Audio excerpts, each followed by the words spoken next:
Revival, something which all spiritual searchers are praying and waiting for.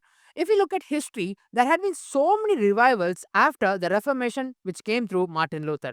It might have started through one man's prayer or a group of people who came together and prayed for revival, or a church who was continuously in prayer and was waiting for an outpouring of the Holy Spirit. In today's episode, we are going to take a look at the history and see how a revival swept across Great Britain and what are the important key things that we can learn from that particular revival. Hello, everyone. This is Michelle, and this is going to be a very important episode today because in this day we are all waiting for a revival, and definitely we have certain important lessons to learn from the revivals which had already taken place so that we can implement them in today's day. Come, let's take a look.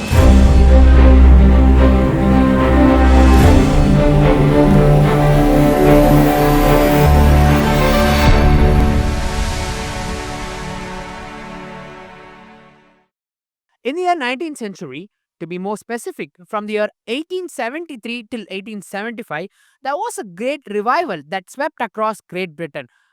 Lakhs of people came forward and they surrendered their life to Christ, and there was so many young boys who surrendered their lives and they committed to go out as missionaries. It brought a great change in the method of evangelism during the 19th century, and from that is when modern evangelists adapted a method of simple preaching of gospel instead of relying on different techniques or methods to go and spread the gospel. This was a turning point in the history of evangelism.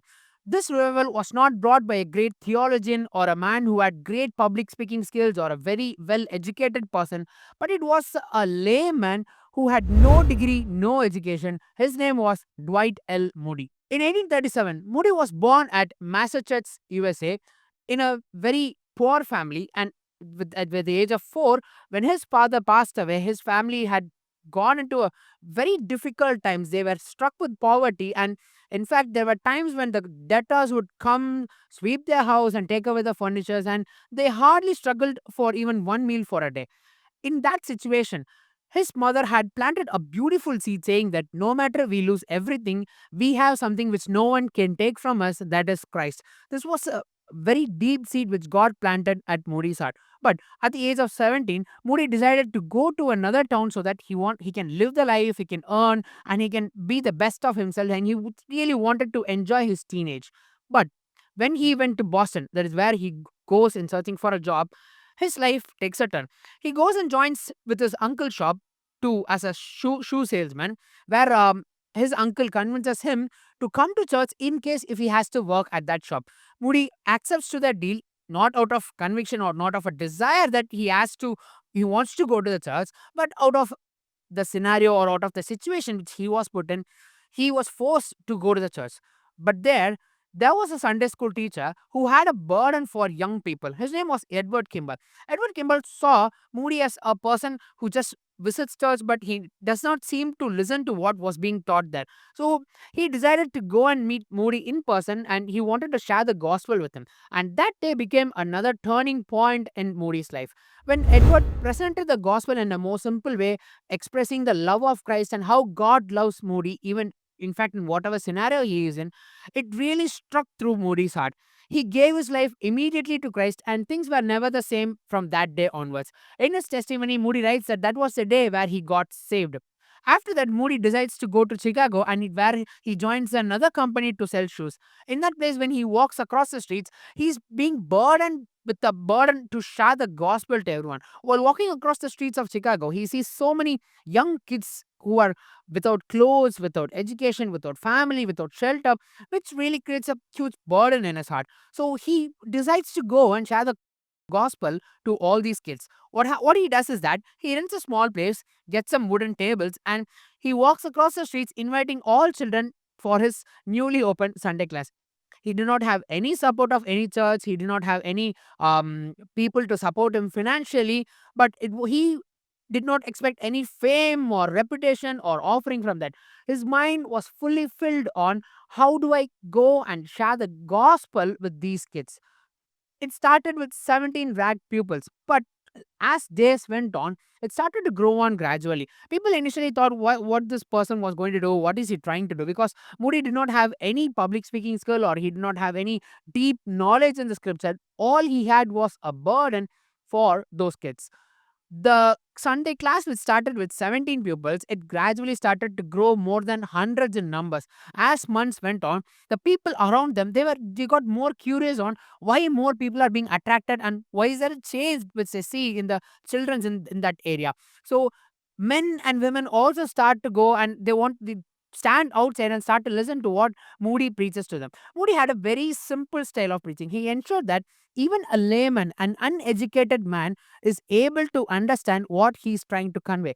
This method of preaching actually attracted so many people because everyone, irrespective of rich, poor, educated, or uneducated, were able to understand what Moody was trying to convey to them.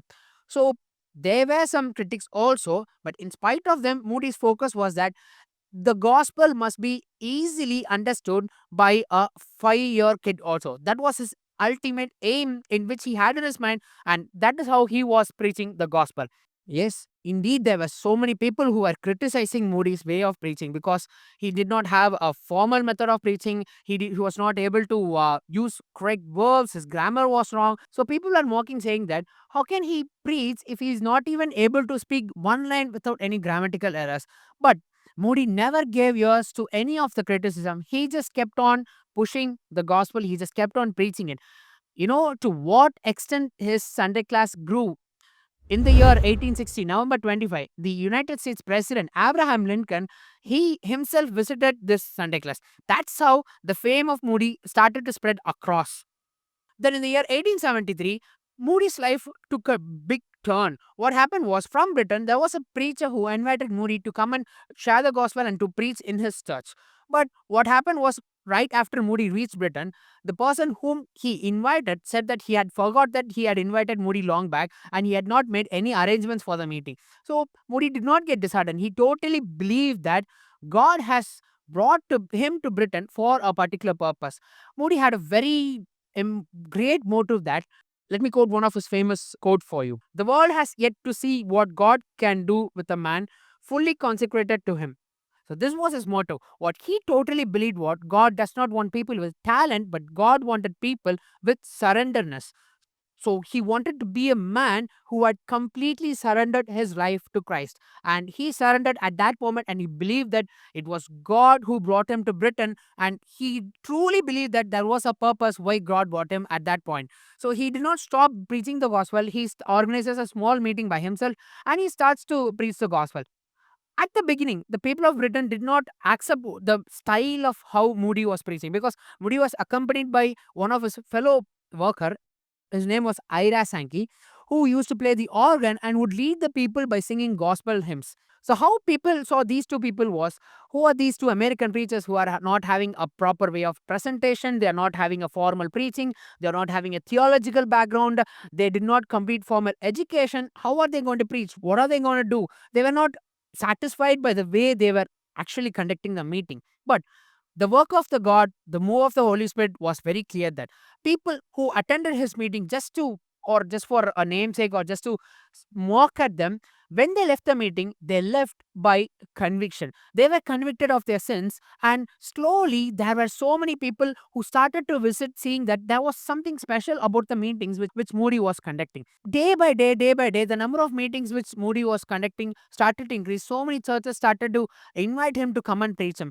The hall started to grow big, and in fact, in certain times when the crowd started to grow, they conducted meetings on streets. Thousands and thousands of people started to attend or to listen what Moody was preaching. His preaching style was very simple. He ensured that the gospel was presented in a simple way so that everyone can understand. And this was very new to the people of Britain, and they clearly understood the love of God which was being preached by Dwight Moody. What happened was, a journey which was planned for 2 weeks became a journey for 2 years. From the year 1873 to 1875, there were so many campaigns conducted by Moody, and a great revival swept across Great Britain. What happened was, there were so many thousands of people started to come forward. They committed their life, men, women, or even churches who were lukewarm, they surrendered their life. Their churches were revived. People who were doing ministry in a wrong way, they committed their sins. And again, they also came back to the word of God. They turned to the truth. Young boys committed their life. They committed saying that they would go out as missionaries, and there was a great move of God to an extent that the local newspapers were writing about the revival that was spreading across Great Britain. People even started to see a change in the social impact, because when the church starts to repent and live as per the biblical laws, definitely there will be a huge impact in the society, and it was visible at Great Britain. There were so many evangelists who were inspired by the way of the preaching style of Moody, and they also started to adapt that way. This became a turning point in modern evangelism during the 19th century. Another beautiful thing which took place was in this revival, no matter which denomination the church belonged, during the revival, they all came to oneness and they all started to work together. People who got saved during the meetings, they organized among themselves so that they can shepherd the people further on after the campaign ends. Now, just imagine this. A man who had no degree, no education, who did not know public speaking, or he did not even was able to speak one line in a proper grammatical way, was used by God mightily to bring a great revival. So this is what happens when a man totally surrenders to the will of God and he speaks the gospel. He shares the gospel with burden and with complete faith. That's how powerful the gospel is. This is something which we all need to learn today. Now, you should understand the balance that this does not mean that we do not need a theological knowledge or we should not know sound doctrine. That is entirely different. In fact, in 1886, Moody opened a institute to equip the laborer so that he can help people who cannot afford to join a seminary or afford to join a Bible college, to give or to teach them biblical doctrines and theology at free of cost, so that they can go and equip other people also. We need to know the difference. We have to share the gospel to others, to the non-believers, in a simple way, and at the same time, for people who are saved, definitely deep biblical meditation is very important, so that only then we can grow strong in our spiritual life. There are two things which we need to learn very clearly from this particular revival and from the life of Dwight Moody.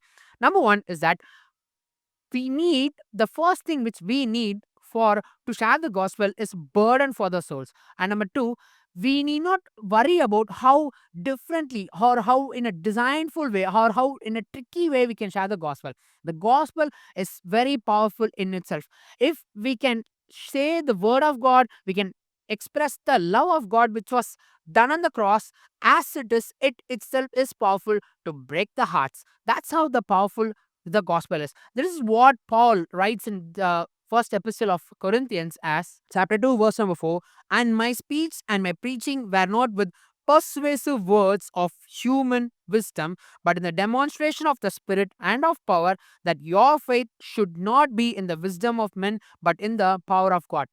This is exactly what Dwight Moody did. He did not believe in his words, his persuasive words. He totally believed in the power of the Holy Spirit. And definitely, there was a great work of the Holy Spirit which led in a revival across Great Britain. Now, there was a ripple effect in this. Dwight Moody, in one of his campaign, there was one person who got saved. His name was Wilbur Chapman. He grew up and became a great evangelist, and he went on to mentor another man of God by the name Billy Sunday. Billy Sunday also grew up to a great evangelist, and he mentored another man of God. His name was Mordecai Ham. Now, Mordecai Ham was a revivalist, and in his revival meeting, there was one young man who came and gave his life to Christ and committed to serve the Lord. He grew up to be a great evangelist of the 20th century, and in fact, he had preached the gospel to more than 20 crore people. His name was Billy Graham. So, if you take a look of where did all this ripple effect start, it all started from one Sunday class teacher, Edward Kimball, who was burdened about to share the gospel to Dwight Moody. He did not see Dwight Moody as a shoe salesperson or a person who did not know education or who did not understand what he was speaking. All he worried was he had a burden for Dwight Moody, and he went and shared the gospel to him, which has resulted in a great ripple effect and an outcome. We saw great evangelists like Dwight Moody and Billy Graham who was born out of the process. This is what we all need to learn today. Today, there might be so many people around us. They might be rich people or poor people or educated, uneducated. We should not have see them as differently. There might be a Dwight Moody, there might be a Billy Graham right near us.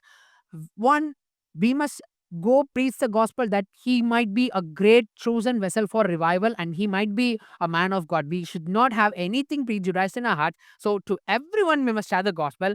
And number two, if we share the gospel in a simple way, we might also be used by God for a greater purpose to bring a revival through us. This is what we all need to do in the last days, because God says in the Great Commission as, "Go therefore and make disciples of all the nations." So that's the key word here. We must take this gospel to all the nations. God will either use us to bring a great revival, or he will use us to raise a man who's going to be used for a greater purpose. If it's God's will, we'll meet you in another episode of this weekly Pearl program. God bless you.